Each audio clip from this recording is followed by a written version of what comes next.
What is up guys, welcome back to another SP Vids video. Delighted to be back again teaching you more stuff on the SP404SX or the A as well. For those of you that have picked up A's recently, just to let you know, these units are pretty much exactly the same, so everything that I'm teaching on these is going to apply to what you're doing on the A as well.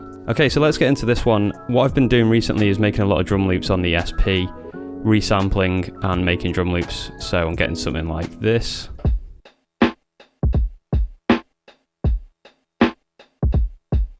One of the things that I started thinking off the back of this workflow was, how do you get a pattern where there's a pause for the first part of the drum loop and then the drum loop carries on? So to finger drum this out, this is what this would actually sound like. It would be something along the lines of this.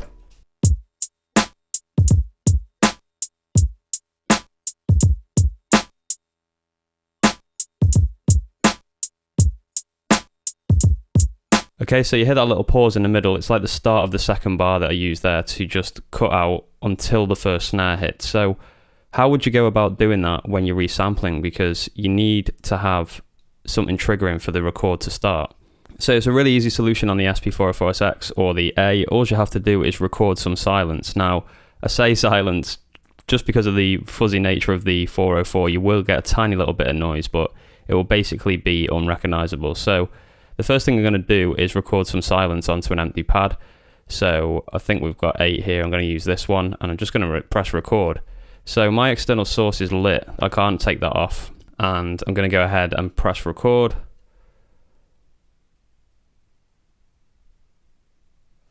Okay, so now on pad 8,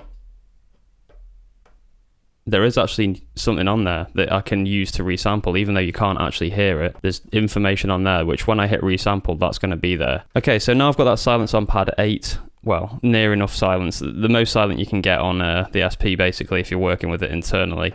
I'm going to use that as the pause for the start of the loop, and then carry on finger drumming over the top of it. So let's just quickly check the tempo of this one.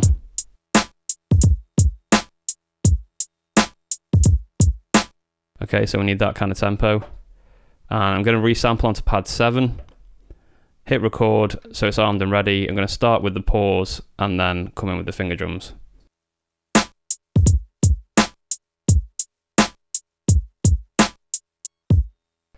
Okay, so that was a bit sloppy because I'm finger drumming and doing that at the same time, and I've got the mic in the way, but you will be able to figure out a more comfortable way of getting all that down neatly.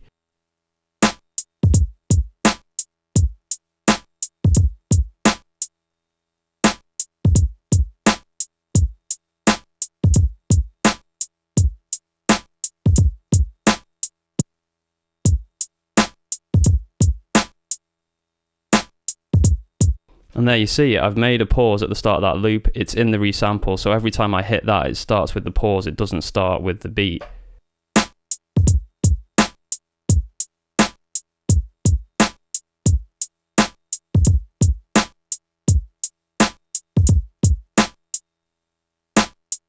Okay, so I've just copied a couple of chops across here now as well, and what I'm going to do is show you guys how I'd then do this over the top of a couple of chops. So because I'm going to be lifting off and pressing different loops quite a lot, I'm not going to be using the method where you take off gate and just have it looping like this.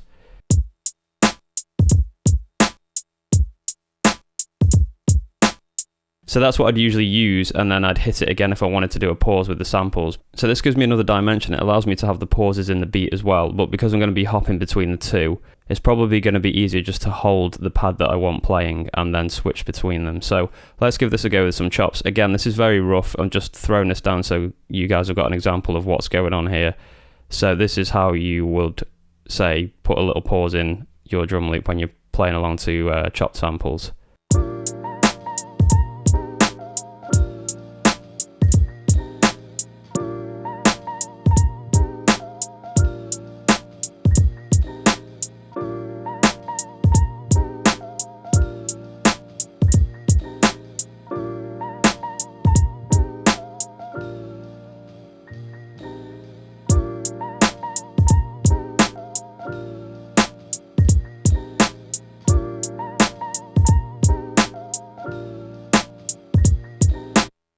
And there we go, that's it for this one, guys. I just wanted to show you that quick little tip. I hope it's useful for you. If you do need some lo-fi drums, head over to spvids.com and check out the packs I've got available there. All very reasonably priced, and I've just thrown a brand new one on there for beginners, so if you just picked up a unit, that's worth checking out for you guys. So that's all I wanted to show you in this one, guys. So yeah, pick up some drums, throw down some resampled loops, and that is how you add a pause into it as well. Get as creative as you want with this. That's obviously just one example of a pause, but you can use that silence that you've recorded onto the pad to add it into all different places of your loop and make those drum loops sound extra spicy. So yeah, hope that helps, guys. If you've got any questions, feel free to ask below, and if you could hit that thumbs up button and also subscribe if you're not a subscriber already, that would help me out massively. Hope you're all doing well, guys. Keep making beats, and I'll be back with more content soon. Peace!